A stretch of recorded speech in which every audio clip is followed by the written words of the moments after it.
Esto es... La neta de la ciencia. La entrevista. ¡Comenzamos!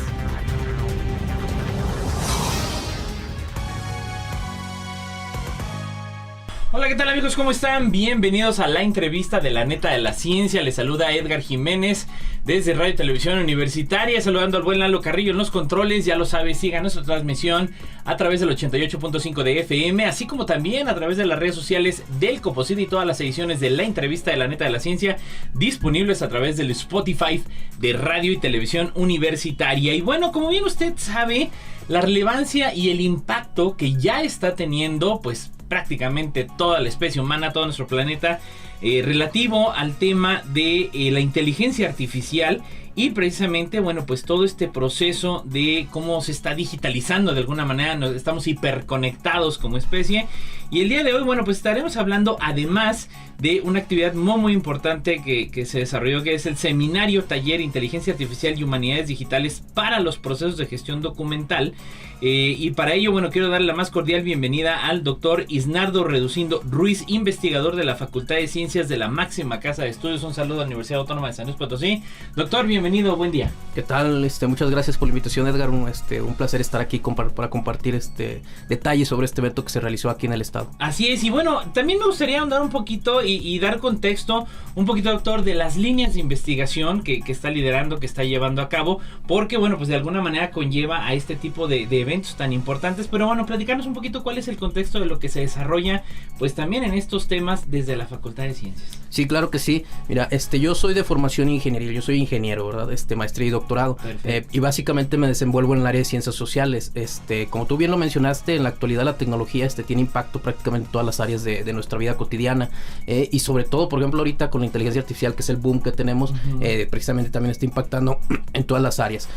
Las líneas de investigación que yo trabajo precisamente tratan de el cómo incorporar las tecnologías dentro de otras disciplinas, pero desde una perspectiva interdisciplinar. No solamente decir, pues yo tengo una tecnología y la utilizo como mero aparato, ¿no? Sin saber cuál es su funcionamiento, sin saber realmente el potencial que tiene o las limitaciones que puede llegar a tener, y muchas veces suplantando metodologías y técnicas que se tienen ya en otras disciplinas, que en ocasiones ha pasado y suele pasar muchísimo. En lugar de ayudar, las tecnologías retrasan procesos, retrasan metodologías que ya se realizan o establecidas en otras áreas, y en lugar de ser ayuda resultan siendo un estorbo. Entonces yo trabajo esa línea de investigación e integración tecnológica en las áreas de ciencias sociales y humanidades.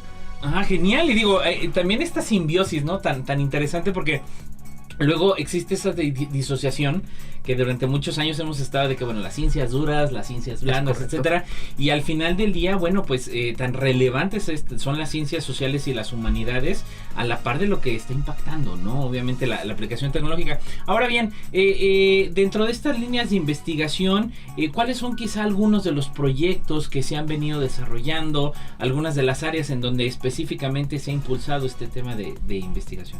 Precisamente las humanidades digitales. Las humanidades digitales es plantear esta integración tecnológica, pero desde un punto de vista humanista. ¿Por qué? Porque partimos de que es una herramienta tecnológica, pero muchas veces se deja de lado al ser humano o a las ciencias sociales, como bien mencionas, que están peleados muchas veces ahí las ciencias. Bueno, no es que estén peleados, ¿verdad? Sino como que no alcanzan a concordar. Se dividen, como que luego batallan para hacer sinergia, que esto me encanta. Sí, es correcto. Entonces, la idea es buscar cómo fusionar los conocimientos que se desarrollan en el área tecnológica con los conocimientos que ya se tienen en las humanidades y ciencias sociales. Precisamente en las humanidades digitales es una línea que acaba de surgir a nivel mundial a inicios de los 2000, y en México se viene trabajando como por ahí desde el 2005, 2009 en adelante. Es reciente, es joven. Sí, exacto, es un área joven. Precisamente está la Red de Humanidades Digitales en México y se formó por ahí del 2005, ¿no? Y de la cual formo parte. No fui de los fundadores, pero estoy trabajando ahí junto con la red. Interesante, y digo, también dar a conocer a nuestro público que a partir de lo que se obtiene, digo, vamos a adentrarnos un poquito precisamente a este gran seminario taller que se realizó. Bueno, pues el Coposit, a través de lo que se multa a los partidos políticos, ojalá se les multara más, o más bien ojalá nos mandaran directamente los recursos para la ciencia, para la investigación, que es lo que suma para nuestra sociedad, para las humanidades. Pues bueno, se apoyan todo lo que son proyectos de investigación, eventos, para que los jóvenes jóvenes, por ejemplo, de bachillerato y universidad se vayan que a las olimpiadas, los investigadores de San Luis puedan asistir a congresos, a ponencias. Y bueno, ¿de dónde nace la idea de este seminario taller que de verdad a mí se me hace lo más relevante? Porque si hoy en día en el Vox Populi decimos es que los niños ya traen el chip, ¿no? O tenemos ya generaciones digitales. Y bueno, tan recientes son las líneas de investigación que bueno, pues hay que darles toda la importancia y la atención posible. ¿De dónde nace la idea de impulsar un evento de esta naturaleza? Precisamente de este estallido que tiene la inteligencia artificial y el notar cómo se está utilizando ya prácticamente en todas las áreas de investigación, en muchísimas áreas de trabajo, ¿no? Y yo, precisamente como es una de las líneas que trabajo, me he dado cuenta que la tecnología se utiliza meramente de manera superficial y no saca el potencial o no se consideran esas limitaciones que puede tener, y cuando se hace uso de esta, pues muchas veces se hace un mal uso de la misma.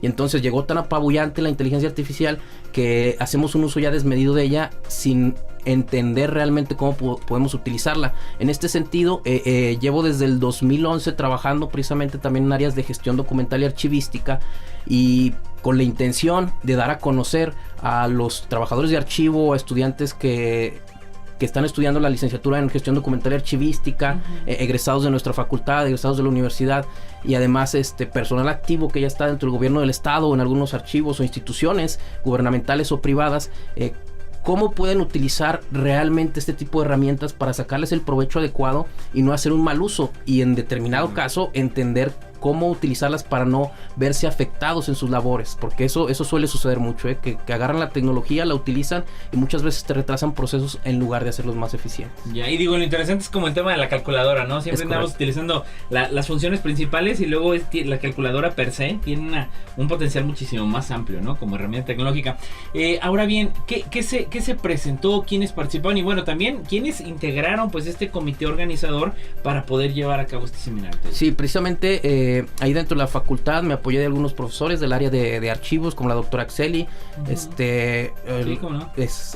La doctora Adriana, el doctor Eduardo, algunos compañeros de la facultad, y de manera externa pues trajimos expertos del UNAM, principalmente, que son expertos en el área de archivos y expertos en el área de inteligencia artificial. También trajimos expertos del Centro de Investigaciones de Ensenada, el CICESE, el doctor Gustavo Lague, que él estudió inteligencia artificial en los 80s. Él se doctoró por ahí de inicios de los 90s y su trabajo ya era de inteligencia artificial. Entonces lo trajimos para que pudiera hablarnos precisamente de los conceptos de lo que es realmente la inteligencia artificial, para entender desde el fondo a qué nos estamos refiriendo.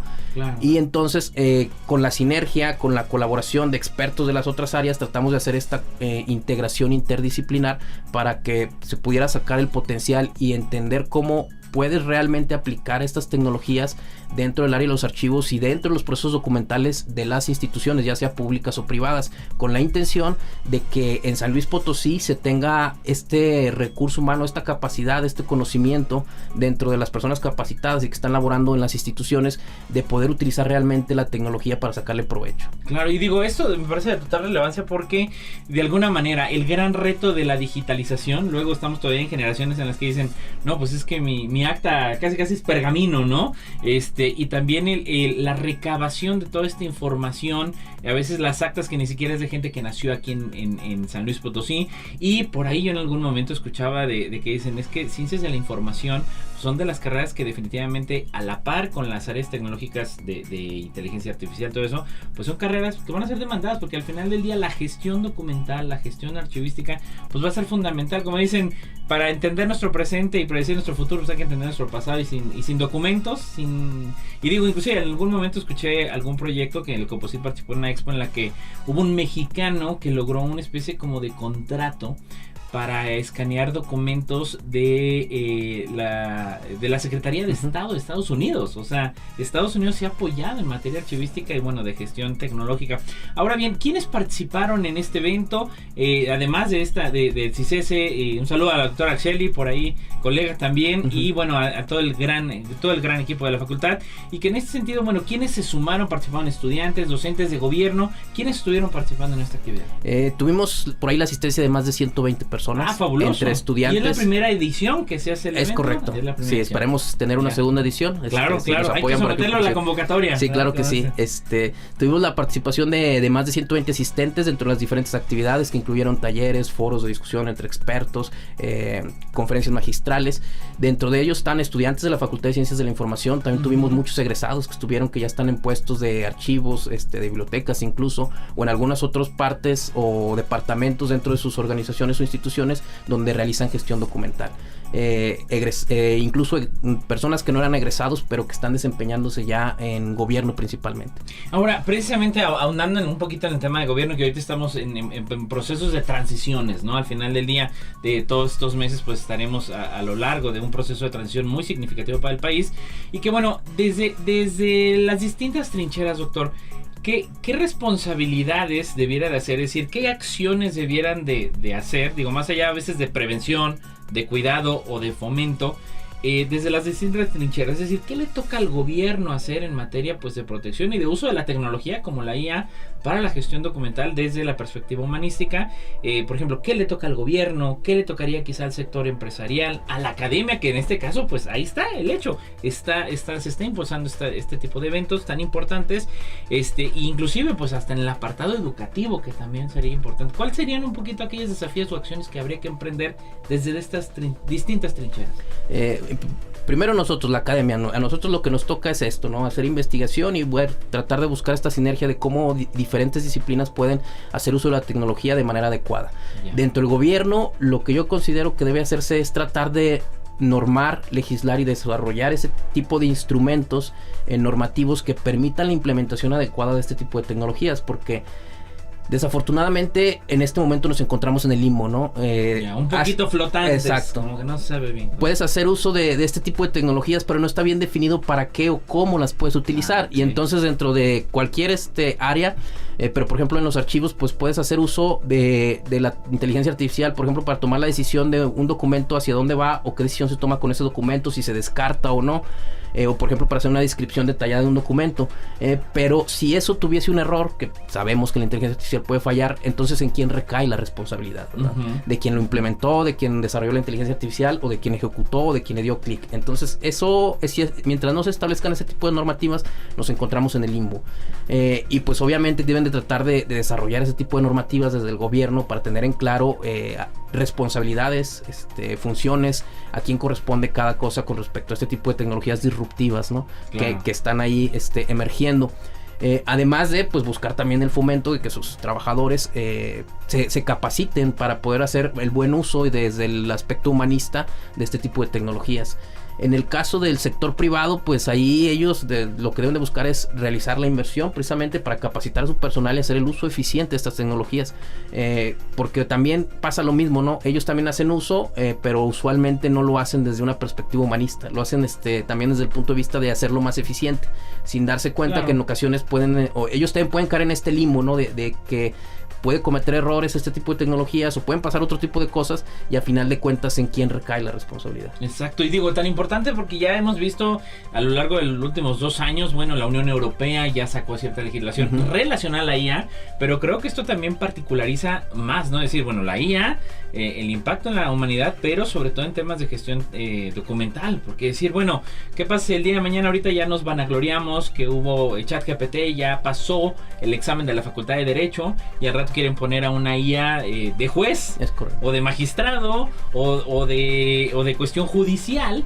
Digo, no voy a meter en temas que no son propios del programa, pero que al final del día van a tomar un veredicto a partir de la información o documentos en los cuales se esté basando, ¿no? Es correcto. Sería alguno de los riesgos que podríamos ver, ¿no? Sí, es correcto. Precisamente muchas veces, o bueno, el término inteligencia artificial, como nos platicó el doctor Gustavo Lage, que vino, está un poco distorsionado, ¿no? Yeah. Asumimos que es inteligente, pero en realidad las máquinas no son inteligentes. No han llegado a ese punto. Al punto al que han llegado es...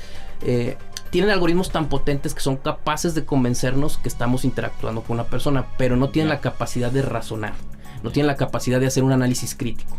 Ellos, bueno, los algoritmos de inteligencia artificial se basan en los datos con los cuales fueron entrenados. Si esos datos son erróneos, si esos datos no contemplan ciertas situaciones, ciertas circunstancias, como bien mencionas, los análisis que realicen pueden estar errados, ¿sí? Claro. Y a diferencia de nosotros como personas, nosotros tenemos cierto criterio, tenemos cierta capacidad de raciocinio y tenemos cierto análisis crítico. Y si nosotros vemos una situación que se sale del contexto sobre el cual nosotros aprendimos, nosotros tenemos la capacidad de decidir fuera de esos datos con los cuales nosotros aprendimos. Somos capaces de generar conocimiento. Hasta este momento la inteligencia artificial no es capaz. No me atrevo a decir que no sea capaz en un futuro, pero de momento no. De momento están limitadas a los datos que han observado, y con base en eso, como no tienen la capacidad de raciocinio, entonces por ejemplo, lo que mencionas, pues pueden tomar decisiones que pueden perjudicar a alguien, pueden perjudicar a empresas. Es culpable cuando, espérate, hay una cosmovisión más amplia. Exacto, ¿no? Puede haber algunos aspectos que no están considerando, y como no tienen la capacidad de razonar, de analizarlo de manera crítica,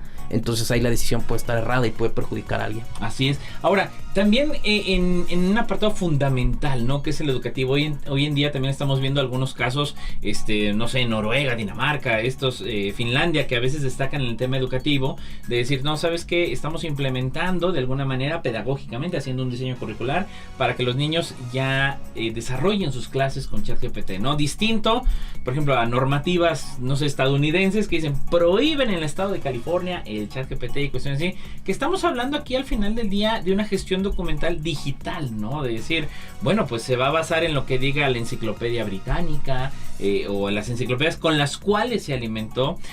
¿Cuáles son quizá algunas de las acciones que también debiéramos de prever a lo largo de los próximos años en materia educativa, ¿no? Porque vamos, al final del día es para la formación de quienes van a ser los doctores, los ingenieros, los investigadores, los políticos, los empresarios.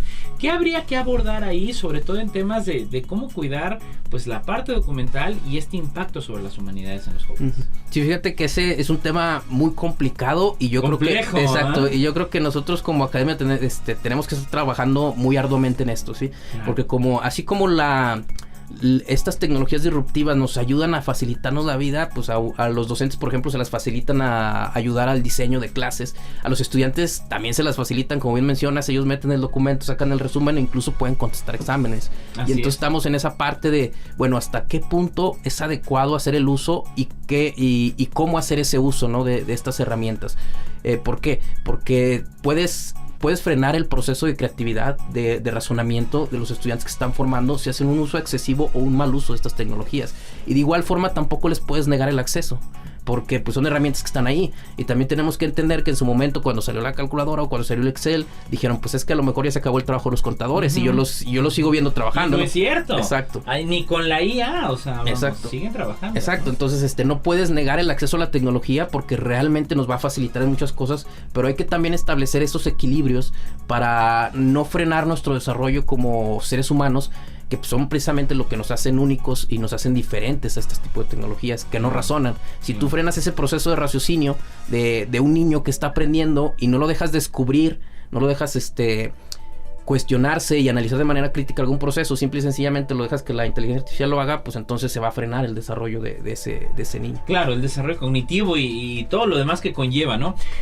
Ahondando un poquito más en la parte de precisamente este gran seminario taller que se desarrolló, ¿cuáles fueron algunos de los resultados, algunas de las opiniones de los participantes con respecto hacia dónde mirar ahora, después de que finalmente este tipo de eventos ponen un punto de partida o ponen un status quo de decir, ay caramba, estamos parados aquí? ¿Cuáles fueron algunas de estas perspectivas o resultados que se dieron con respecto al evento, ¿no? Sí, mira, en una de las mesas de discusión precisamente salió esto que mencionas, ¿no? O sea, cómo involucrar estos contenidos, o más bien, cómo involucrar la tecnología, estas tecnologías disruptivas dentro de los contenidos de la formación de profesionales dentro del área de gestión documental y archivística. Yeah. Eso fue algo que se planteó, ¿no? Y es algo que se tiene que abordar, y pues tienen que hacer reformas curriculares dentro de la academia para poder incluir eso dentro de los planes de estudio, para que los estudiantes salgan formados y ya cuando lleguen al área laboral lleven esas competencias que les permitan hacer uso de este tipo de tecnologías. En la parte de ya los que están laborando, dentro de las conclusiones que sacaron ellos es que pues precisamente se les quitó ese temor a muchos de que pues es que ya me van a quitar el trabajo. Se dieron cuenta que pues hay muchísimas limitaciones que tiene la inteligencia artificial y que a final de cuentas la persona sigue siendo importante dentro de estos procesos. Claro. Y también se dieron cuenta que tienen un trabajo por hacer para llevar a cabo la implementación de la inteligencia artificial dentro de los procesos que ellos desarrollan. Ahora, ¿de qué manera coadyuvó el Coposit con este tema de multas electorales? Bueno, pues también de alguna manera para sumar, ¿no? a este impulso de este gran seminario taller. No, pues principalmente en poder traer expertos, ¿no? Que convivieran aquí con las personas que estaban se cubrieron tomando por ahí toda se la cubrieron parte de los gastos de viáticos y demás, aparte también la parte de difusión. Y esto nos permitió precisamente poder traer estos expertos que sí, ahorita tenemos la ventaja de poder hacerlo en línea, pero no es lo mismo, ¿verdad? O sea, claro. es mejor tenerlos aquí, Claro. compartir varias horas platicando con ellos, a compartir solamente una videollamada de 1 a 2 horas o una conferencia a través de una videollamada. Gracias a los recursos que nos aportó el Coposit, pues tuvimos la capacidad de traer estos expertos desde Ensenada, Baja California, desde Morelos, desde Ciudad de México, que nos abonaron con sus ideas y su conocimiento con la investigación que ellos realizan. Fabuloso. Y bueno, pues también algo que ya afortunadamente se da esta visibilización, pero falta mucho por trabajar, pues la participación de la mujer en la ciencia, ¿no? La participación de la mujer en áreas inclusive STEM, un poquito, bueno, pues hablando de ciencia, tecnología, ingeniería, matemáticas, o STEM más, porque pues también hablamos de las humanidades, las artes y pues la cultura, que es fundamental. ¿Cómo fue un poco la participación también en temas de la participación de la mujer en este seminario taller, e inclusive cómo está el tema también un poquito de la participación de la mujer ya en estas líneas de investigación? Bueno, en el área de ciencias de la información predominantemente son mujeres. Entonces ya de entrada nuestro público fueron 70% o 80% mujeres. Ah, interesante. O sea, eran más mujeres las que estaban participando ahí, que ya están laborando, que eran egresadas o que están estudiando. Ya. Además, dentro de las personas que trajimos, pues estaba la doctora Elke Koppen, que también es de la UNAM, y la doctora Miriam Peña Pimentel, que también es de la UNAM, colaborando ahí. También se invitó a la doctora Isabel Galina. Ella por ahí nada más nos pudo compartir una videoconferencia, pero precisamente trajimos a mujeres investigadoras que están trabajando en el área de las humanidades digitales, que están trabajando la incorporación tecnológica dentro de las disciplinas de ciencias sociales y humanidades. Ah, qué genial, porque digo, de alguna manera, pues también quienes deban de liderar luego al rato la toma de decisiones en el apartado de gobierno y todo. Me gustaría ir aterrizando también otro apartado, doctor, que de verdad me parece fascinante. En algún momento hubo algunos especialistas que decían, hoy en día ya representa mayor vulnerabilidad nuestra imagen digital que nuestra imagen, por llamarla, legal en papel, ¿no? Y digo, lo relaciono a esta parte, ¿por qué? Porque de alguna manera, pues bueno, siempre se cuida el tema de mi acta de nacimiento, dónde está mi CURP, dónde está mi RFC, dónde está mi cédula profesional, pero ahora que ya está pues digitalizado, ¿no? Ya estamos encontrando que los títulos de carreras, de doctorados, pues ya son un código QR con un documento digital y que ya ni siquiera se entrega de manera digital. ¿Cuáles, de alguna manera, estos riesgos? Y si sí es cierto esa parte, ¿no? Que hoy en día dices, va a impactar más a la humanidad tu imagen digital, redes sociales, tus documentos en digital que tienes, que te genera el gobierno, que lo que originalmente pues siempre albergamos en esa maleta importante de documentos en el closet de la casa, ¿no? ¿De qué manera vamos a transitar y también qué riesgos se podrían correr para la especie humana en materia de que ahora ya pues yo dependo de lo que exista digitalmente y no de lo que exista en papel, ¿no?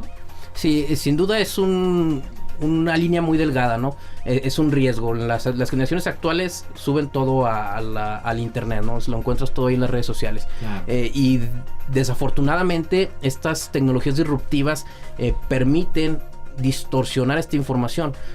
Uno de los temas que se abordó por ahí, por ejemplo, eran lo que eran las fake news, ¿no? Las fake news, entonces, la infodemia que hemos vivido, ¿no? Sí, exacto. Entonces tú subes una imagen a internet y pues de repente la agarran ahí con una inteligencia artificial y la deforman. Y como bien mencionas, eso te puede afectar en tu imagen personal, ¿no? Si eres una persona conocida o incluso, pues aunque no seas conocida, por ahí realizan alguna modificación de tu imagen, de tu audio, de tu video con inteligencia artificial y pues te pueden arruinar la vida, ¿no? Entonces hay que ser cuidadosos con eso. Por eso precisamente precisamente el gobierno lo que tiene que hacer también en ese lado es poner normativas al respecto, poner legislación, ¿verdad? Para establecer esos límites. Además, ¿no? El hecho de que la documentación gubernamental se esté llevando a la parte digital conlleva que se pueda hacer uso de este tipo de algoritmos de inteligencia artificial, pero tienen que ser entrenados. Para entrenar estos tipos de algoritmos, pues se requiere la información. Entonces, por ejemplo, ahí está el detalle de tú cedes tus documentos a gobierno o a alguna empresa privada, por ejemplo, y realmente en qué empresa te dicen o te ponen una cláusula, puedes hacer uso de mis datos para entrenar un algoritmo de inteligencia artificial. Ya. Creo Sí, que, en ningún lado. Creo que en ningún lado. En ningún lado, sí, es cierto. Exacto, y entonces pues ahorita una empresa privada puede hacer uso de la documentación que tú le dejaste para lo que sea y entrenar un algoritmo de inteligencia artificial. Y entonces, ¿eso es correcto o no es correcto? Claro. O sea, entonces, hasta el tema de derechos de autor, ¿no? Es correcto. Hoy en día, porque dices, bueno, ya generé un libro, generé una novela en investigación, bueno, pues ya hice mi paper, pero dices, bueno, ¿en qué límites está el tema de derechos de autor, no? Y todavía no hay una normatividad. Es correcto. Entonces, por ejemplo, el gobierno tiene información tuya y pues dicen, es que vamos a implementar algoritmos de inteligencia artificial, no sé, para detectar corrupción. Claro. Y pues se agarran a entrenar algoritmos con toda tu información y realmente ellos tienen derecho a hacerlo. O sea, es como un limbo. Exacto, dices, espérame tantito, ¿no? ¿Dónde están los derechos también civiles de las personas? La privacidad de tu información. La privacidad de la información. Híjole, porque ni el gobierno, ¿no? O sea, espérame, hasta el gobierno debiera de respetar en primera instancia pues todos nuestros derechos en ese Exacto, sentido, ¿no? Y como bien mencionamos, pues ahorita estamos en un limbo. No sabemos hacia dónde o cómo, y pues se tiene que trabajar en eso. O sea, hay que empujar obviamente también a nuestras autoridades para que legislen y normen. Para finalizar, doctor, algún mensaje, sobre todo también me gustaría para los docentes, porque luego también el tema de ciencias archivísticas, gestión documental, luego las ven muy áridas y dicen, ay, como que me imagino una persona encerrada en un cuarto 2x2 lleno de carpetas. Espérame, este universo impacta porque al final de cuentas los documentos son lo que van a describir y determinar pues hacia dónde está yendo la humanidad. O sea, lo que vamos documentando, pues dicen, la gran revolución del hombre fue la transmisión del conocimiento a través de la escritura. Y en este sentido, ¿qué recomendación le haría usted, por ejemplo, a aquellos maestros, docentes, para que también promuevan en los alumnos el indagar en estos temas? Es decir, lo relevante que es toda la cuestión del uso de la tecnología aplicándolo pues al tema de tu identidad. Ya no estoy hablando de un documento al final de cuentas da identidad. Entonces, ¿qué recomendación en cuanto a actividades, qué promoverles a la comunidad educativa de básica? Es decir, así como les enseñan luego física, química, oye, espérame, ¿de qué manera se podría promover en esta población infantil sobre todo estos temas? Sí, dentro de cualquier área es importantísima la gestión documental, porque bueno, partimos de la entrada de que estos algoritmos de inteligencia artificial se entrenan con información, y esa información ¿de dónde la están sacando? De los documentos. Dirán, bueno, pues es que una página de internet es una página de internet, sí, pero se puede catalogar como un documento porque estás documentando cosas. De algún lado salió esta información. Las imágenes que te encuentras en internet, las páginas de internet, los documentos PDF, todo lo que te encuentras en internet son documentos, ¿sí? Entonces, de entrada, estos algoritmos se alimentan de eso. Entonces es importante tener conciencia que todo lo que tú documentes en algún momento se puede hacer uso de este tipo de tecnologías para alimentar algún algoritmo, ¿no? Ya sea entrenado de manera personal con tu documentación personal, con tus archivos personales o con alguna documentación de una empresa, ¿sí? Entonces es importante hacer conciencia en eso, como bien mencionas, que son relevantes. Es relevante documentar todo lo que está pasando. Y es relevante tenerlo organizado, es relevante tener datos precisos, tener datos claros, y es relevante que esos datos sean verdaderos, sobre todo, ¿no? Para que cuando utilices este tipo de tecnologías para echar a andar tus algoritmos de inteligencia artificial que a todo el mundo le fascinan, pues la información que salga de ahí, las conclusiones que estos algoritmos saquen, pues sean las adecuadas. Ahí es donde radica la importancia de la documentación. Exacto, fabuloso. Pues doctor, ya estaremos platicando en futuras ediciones, porque digo, de verdad esto trae mucha profundidad y pues también el gran impacto que tiene sobre, pues al final del día, sobre nuestra sociedad. Muchísimas gracias por haber estado el día de hoy en el programa. No, de que al contrario, muchas gracias por la invitación. Muchísimas gracias. Gracias a Lalo Carrillo en los controles, a usted que nos escuchó, el doctor Isnardo Reducindo Ruiz de la máxima casa de estudios Universidad Autónoma de San Luis Potosí. Sigan las acciones que se tienen en materia de ciencia, tecnología e innovación. Yo soy Edgar Jiménez y ya lo sabe, usted y yo tenemos una cita cada jueves en punto de las 11:30 de la mañana a través de la entrevista de La Neta de la Ciencia. Hasta la próxima semana. Esto fue La Neta de la Ciencia. La Entrevista. Nos escuchamos en la próxima.